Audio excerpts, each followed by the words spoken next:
In this video, I will be showing you how to make an image editable in Canva.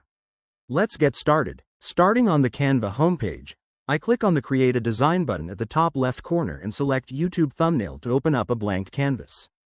Once the editor opens, I navigate to the left-hand sidebar and click on the Uploads tab.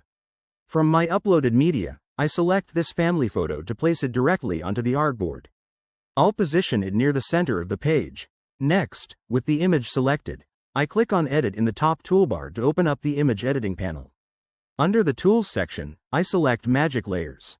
Canva will then begin scanning the entire photo using AI to identify and isolate the different subjects and background elements. Once it finishes processing, a notification confirms that the image has been split into editable layers. Now, I can click and drag each person independently.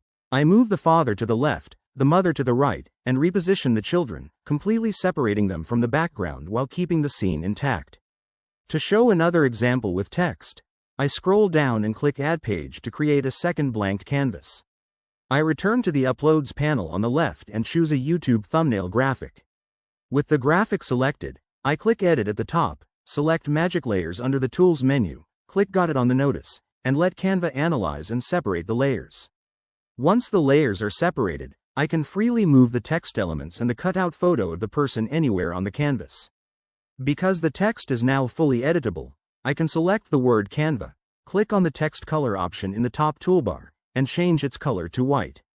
I click off to deselect, leaving us with fully customized, independent elements. And there you have it. That's the complete process of how to make image editable in Canva.